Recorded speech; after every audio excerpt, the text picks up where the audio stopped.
I'm Komal Badar, your host of the Glocal Collective, the web series podcast where global stories meet real, unfiltered conversation.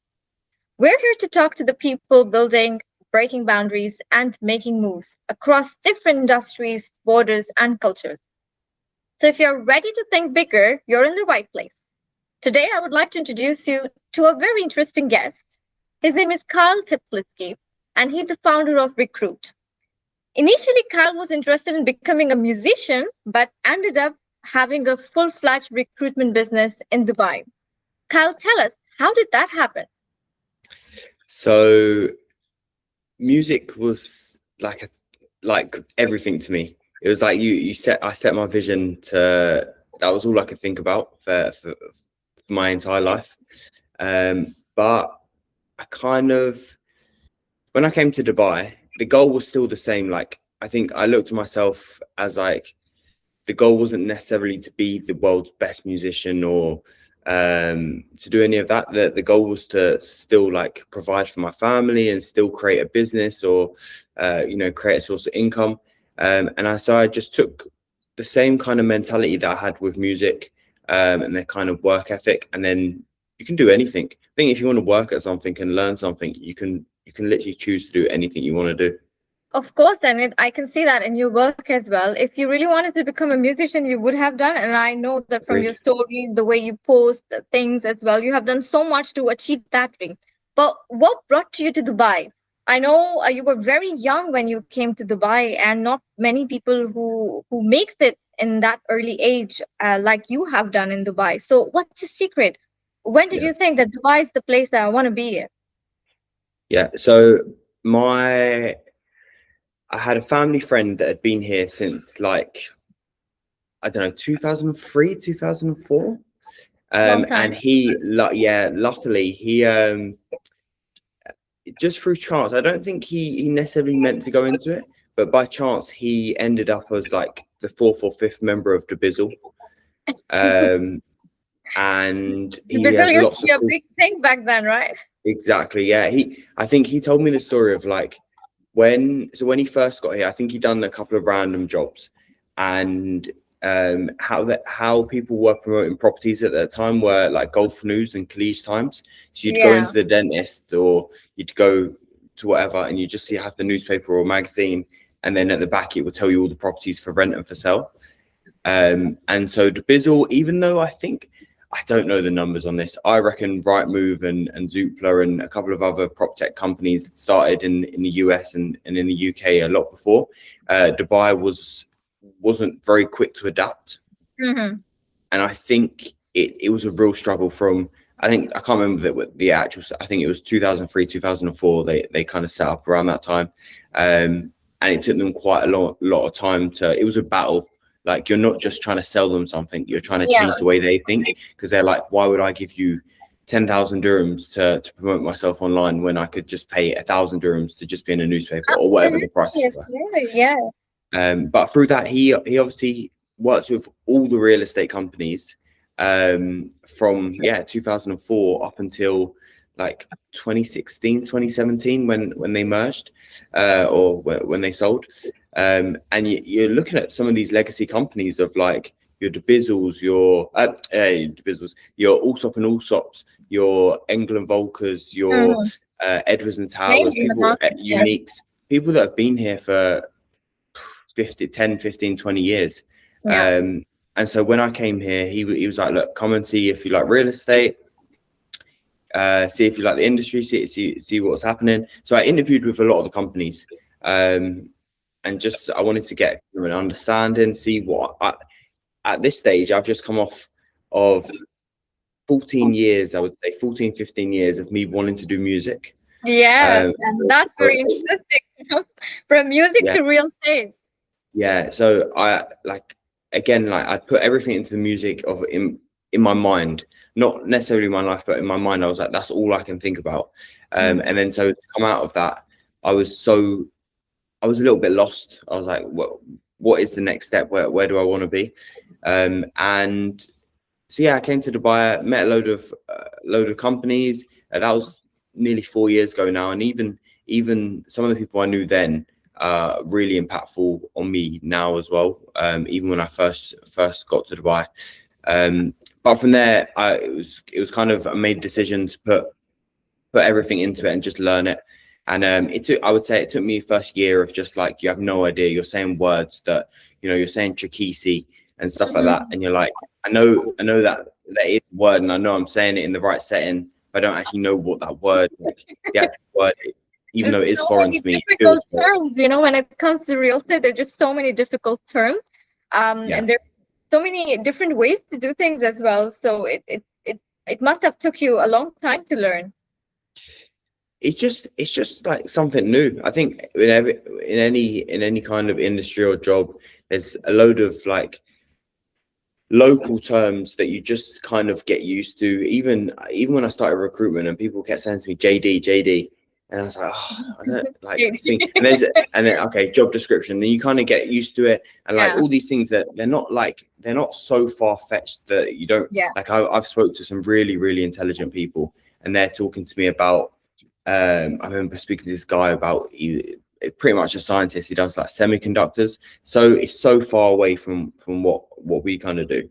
And like the terms there are like, you'd have to really go into science to learn that industry, whereas for us a lot of it is just local terms that we kind of just pick up as we're talking.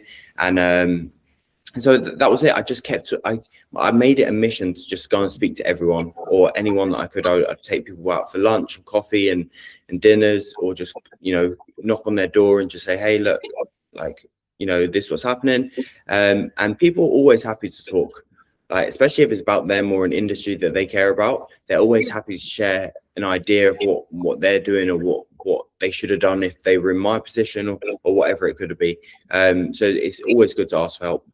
I think people over here in Dubai, because we come from a very diverse backgrounds and cultures, we are very curious people, right? We want to see what the other person has to offer. And real estate is all about networking. And you got into a very right time, and you made some connections that are benefiting you right now also until.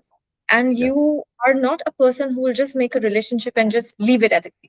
And you're there to nurture it, and you see how you can support further other people as well, which I really admire about you as well. So Thanks. Appreciate it. what's going on with Recruit? Sure. So yeah, so we started in October, so it's 6 months, probably exactly 6 months now. Well done on Um, you. All the highlights and the noise that Recruit is making. 6 months is a big thing then. yeah, appreciate it. I think again, because I wasn't this time when I came to Dubai, you're starting from zero. Like you literally know no. I had one person that I knew here. You're starting from absolutely nothing. It takes time. Like it can't just be a thing where you just land here and like things happen. You have to really go out and put the effort in to make it happen. When I started the business, I'd already done 3.5 years of the groundwork. Okay, cool. It wasn't exactly what I was then going into, but it's the same clients, it's the same candidates. Like I'd already built the relationships, or a large part of the relationships.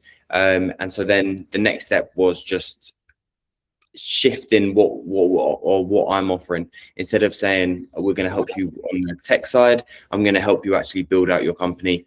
So it was a lot easier conversation. I think Dubai or UAE is very relationship driven anyway. So once you build those connections, like you said, it's about nurturing those people. And there's people where, again, I've known nearly 4 years since I've come here, that I'm still in business with today. And it's just about maintaining those relationships. The uncertainty affected recruitment. I mean, there has been a lot of things that we've been hearing in the news as well. A lot of companies have laid off their employees. So how is it benefiting Recruit? How are you taking it or seeing it as an opportunity for your company, if there is any? Yeah, there's always an opportunity somewhere. I think for us, clearly, anyone that tells you that there's not a slowdown in business or in our business is, well, they're trying to sell something else. But for us, I still go into all these companies. I still maintain the relationships, because there will be a time where they are hiring again. And the way I see, you can make predictions about everything, but my actual prediction is, we're in April. It's going to be probably September or October until things are stable in terms of we know exactly the picture.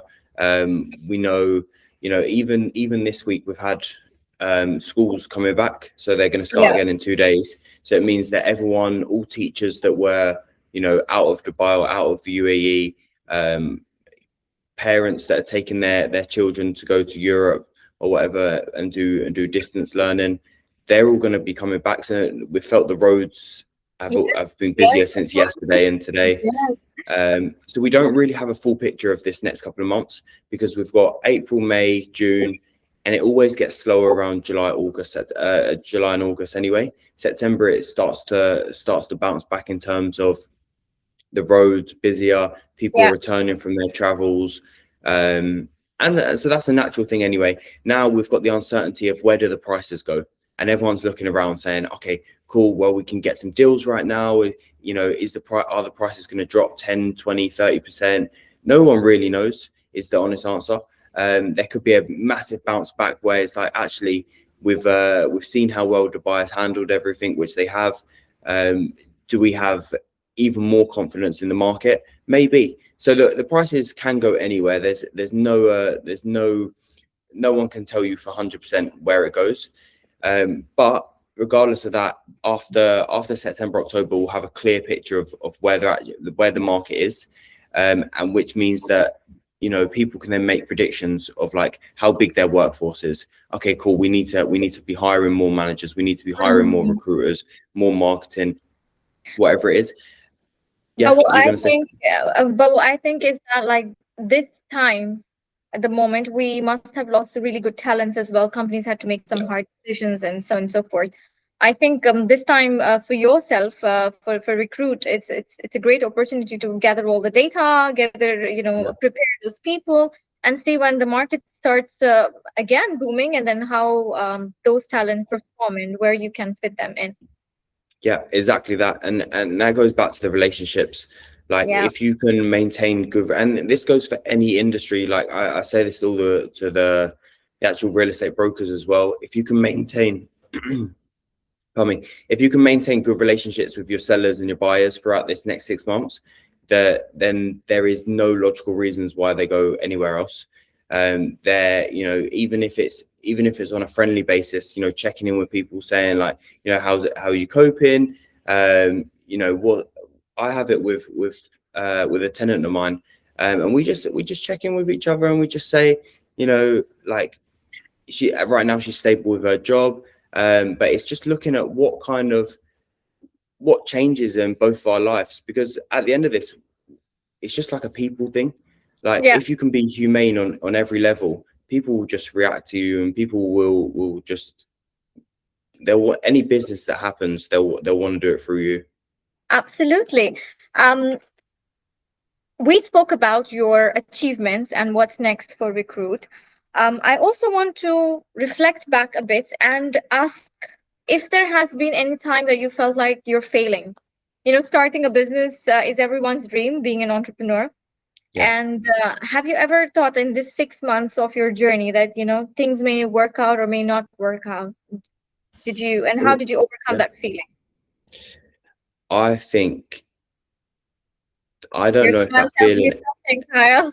I don't think that feeling ever goes. I don't know. You might get to a certain level. Maybe if you get to you're the best in the world. Say you're a Drake or something at music. Like, could Drake fail right now? Maybe, because you're always putting yourself out there. So Drake's going to release a new album. What about if the album doesn't do as well as the previous albums? Is that going to feel like a failure to him? And so for me, at all times, like, because you're always making decisions, like you're making a decision that you think in that moment is the right decision for yourself and your colleagues.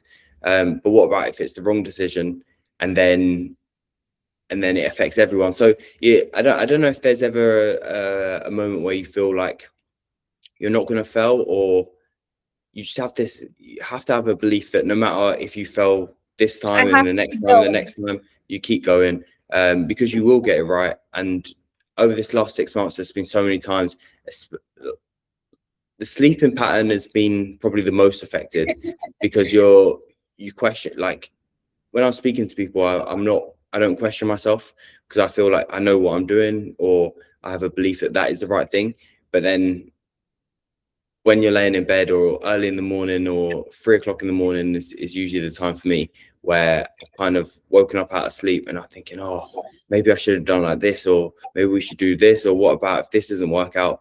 So the honest answer is I don't think you ever feel like you're not going to fail, but you have to just keep going and just there's going to be a time where it is successful, and you have to keep going until it's that moment.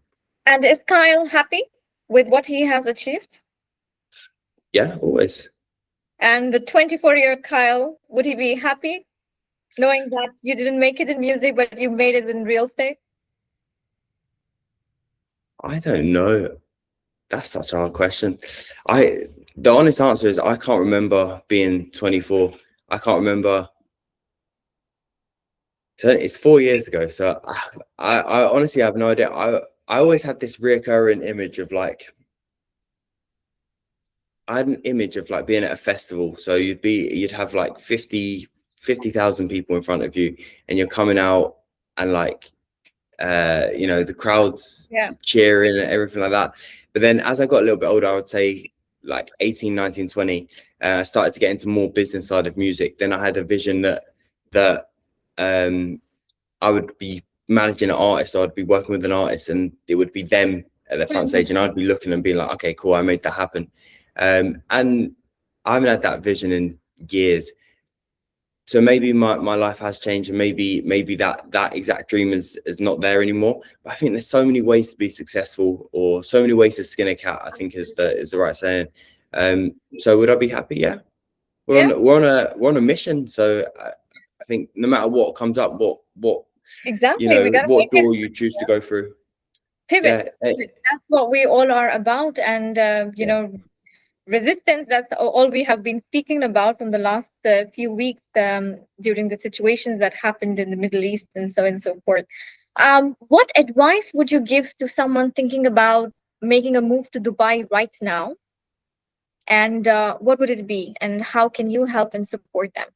Yeah. My advice is always do your own due diligence in everything.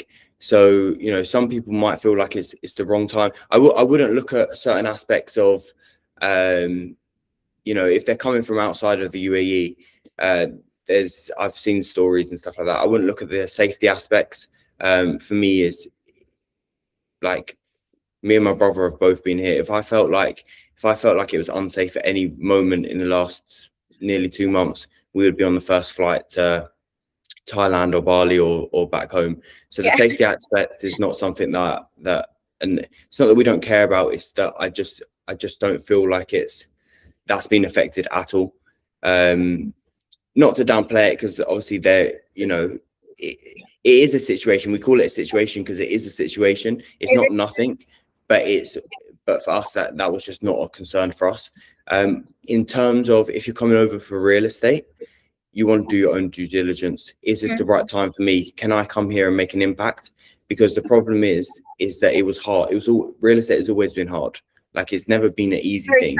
And it's going to be a bit more challenging over these next couple of months while we wait for prices to settle and the market to kind of look at what's the next step.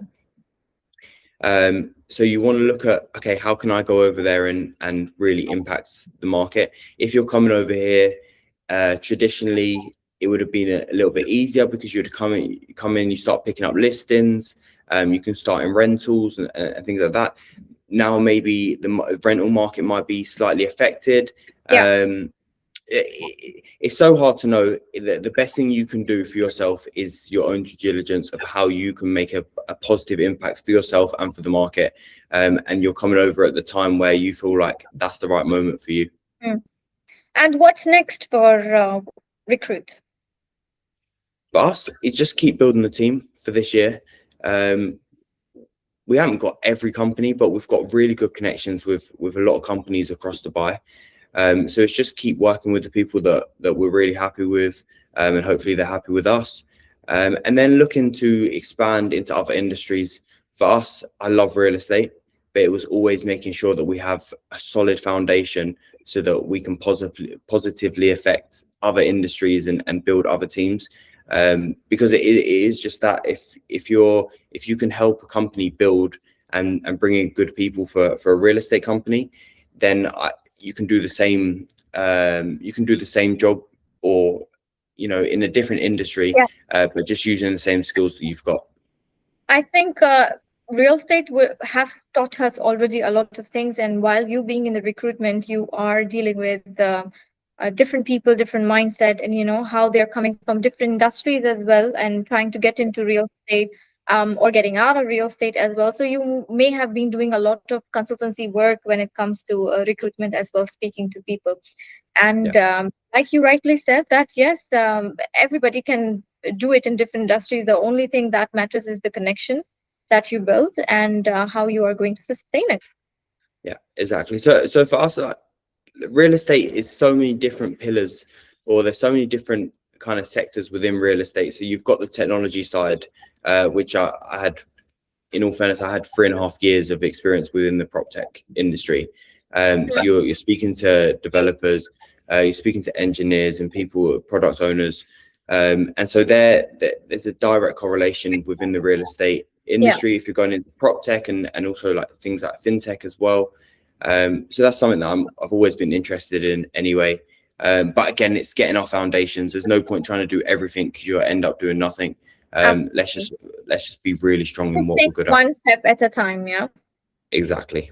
But Yeah. congratulations on Recruit's success and yours as well. I'm sure when next time we'll speak, we'll have many other great stories to tell and share, and success stories, learning examples as well that you can share it with people. And that's a wrap on today's episode of the Glocal Collective. Thank you, Carl, so much for being here again, and keeping it honest, giving us something to think about. And for the ones who are listening or watching us, if this conversation moved you, share it, tag it with someone who needs to hear it. And don't forget to follow us wherever you listen, because we are just getting started. And trust me, you don't want to miss what's coming. So until next time, I'm Komal Badar. Stay curious, stay global, and stay collective.